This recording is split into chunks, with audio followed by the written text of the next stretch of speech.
Buen día, este es el resumen de las actividades Aprende en Casa del 3 de diciembre para quinto grado. Comenzamos con matemáticas, el tema es grandes deportistas.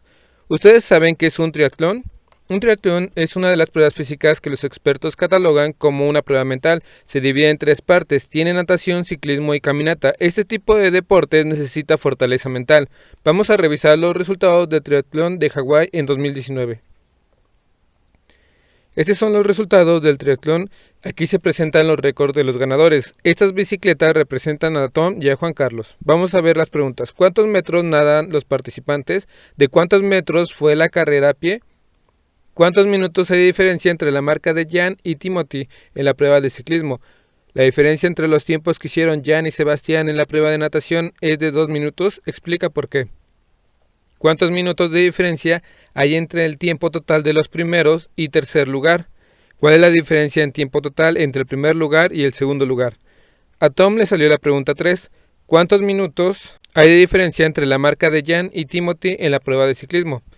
Jan obtuvo 4.1 horas y Timothy 4.3 horas. Entonces hago la resta de 4.3 y eso me da un resultado de 0.2. Y ahora multiplico 0.2 por 60 porque son 60 minutos. Y esto me da un total de 12 minutos. La pregunta 1 dice ¿cuántos metros nadaron los participantes? Primero tengo que escribir el dato que nos da la tabla, que son 1.5 kilómetros. Entonces vamos a convertirlo a metros. 1.5 por 1000, esto nos da 1500 metros.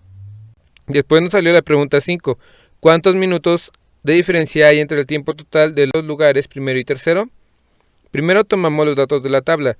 De Jan fueron 6.9 horas y Sebastián hizo 7.4 horas. Después obtengo la diferencia entre las dos cantidades, 7.4 menos 6.9, y eso me da 0.5. Entonces lo voy a multiplicar por 60 y esto me da un total de 30 minutos, o también puedo decir media hora de diferencia. ¿Cuál es la diferencia del tiempo total entre el primer lugar y el segundo lugar? 0.4 horas. Lo que hice fue restar para saber la diferencia. Consideré el tiempo mayor menos el menor y nos dio 0.4 horas. Esto lo convertí en minutos. Multipliqué 0.4 horas por 60 y me salió 24 minutos. La diferencia entre los tiempos de Jan y Sebastián en la prueba de natación es de 2 minutos. Explica por qué. Primero tomamos los datos de la tabla. Jan hizo 0.4 horas y Sebastián hizo 0.6 horas y obtenemos la diferencia. 0.6 menos 0.4 es igual a 0.2 horas. Esto no significa que sean minutos. Si la fracción decimal que representa una hora, lo único que falta es multiplicar 0.2 por 60 y esto me da 12 minutos y esa sería la diferencia en minutos. Tom gana la carrera. También nos explican que el sistema decimal es tomar un número y multiplicarlo por 10, y en el sistema sexagesimal se tiene que multiplicar por 60. El reto de hoy es el siguiente. Te invito a resolver el desafío 23, es lo mismo que se encuentra en la página 56 y 57 de tu libro de desafíos matemáticos. Si tienes dificultades para resolver este desafío, en mi canal hay un video donde se explica el tema. Seguimos con historia. El tema es la herencia liberal, Guillermo Prieto y Manuel Altamirano. Tom nos dice que quiere ser escritor. Aunque no nos volvamos famosos, todos somos importantes para construir la historia. Vamos a seguir hablando de algunos liberales. Ignacio Manuel Altamirano nació en 1834 en el estado de Guerrero. Cuando cumplió 14 años recibió una beca para estudiar en Toluca. Toda su vida fue defensor del pensamiento. Gracias a los contactos que hizo en Toluca ocupó cargos importantes. Al escribir discursos que ocupaban los generales, también fue gobernador. Destacado maestro y escritor político mexicano, al salir del instituto se dedicó a dar clases en primaria. Al estallar la Revolución de Yucla en 1856, al triunfo del movimiento, ahí convivió con los discursos de Nigromante.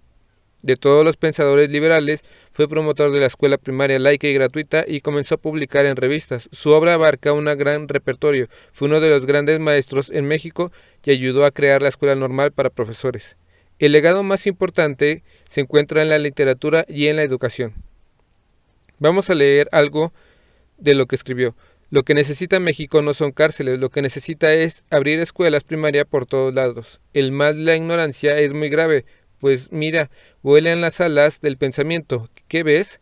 Más de 4 millones de barbarie, un indio que es siervo de la leva. El indio muere en la miseria, que es la cadena de la servidumbre. Habla de la importancia de la educación y de que todos puedan tener acceso a ella. Toda su vida estuvo cerca de las aulas. La educación es fundamental para todos. Ahora vamos a hablar de Guillermo Prieto. Tenía como 5 nombres. Fue un político y escritor muy popular de su época. Trabajó en diferentes revistas y escribió textos de muchísimos temas.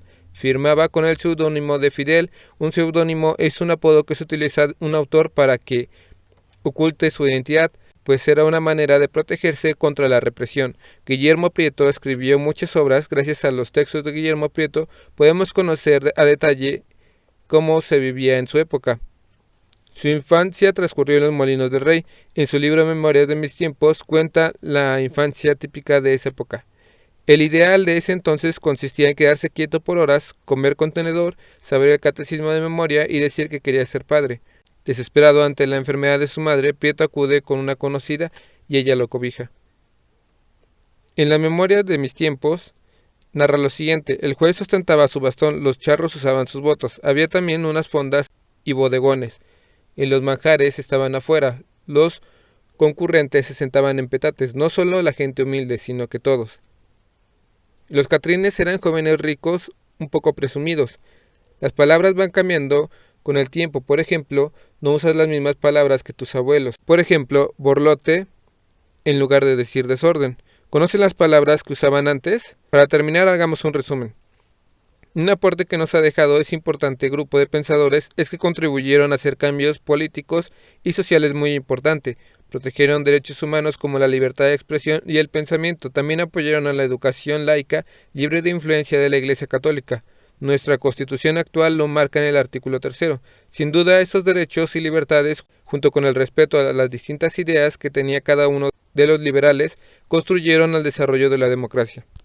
Seguimos con lengua materna. El tema es escribamos una leyenda. Vamos a seguir hablando de las leyendas. Tom llevó su libro de leyendas y una niña nos mandó una carta donde nos dice que le dan miedo las arañas.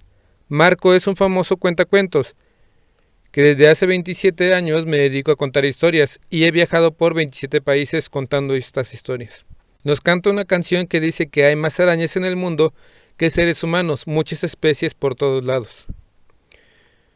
Nos cuenta una leyenda. La princesa Uro era heredera del imperio inca, su padre la adoraba, se había esmerado en educarla mejor que a nadie. Desgraciadamente, la princesa era egoísta y no le importaba aprender de sus maestros, lo único que le gustaba era holgazanear y vestirse bonito. Su padre murió, así que tuvo que ocupar el trono. Al principio le gustó, pero después comenzó a molestarle.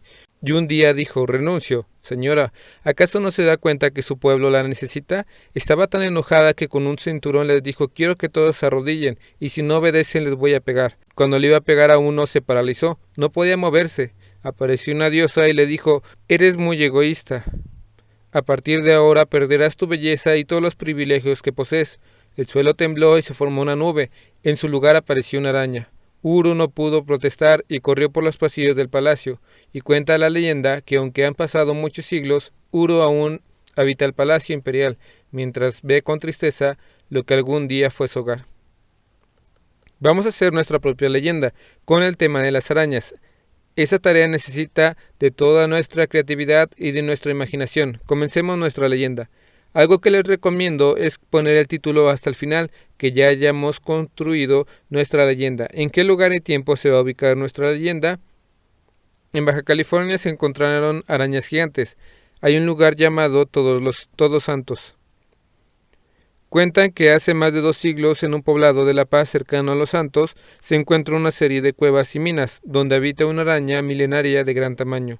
Se trata de la araña Exanamora, que existe desde antes de nuestros tiempos. Exanamora era dueña de estos territorios, pero al ser compasiva permitió que se resguardaran ahí. Al principio los pobladores eran agradecidos, tenían muy buena relación con todos.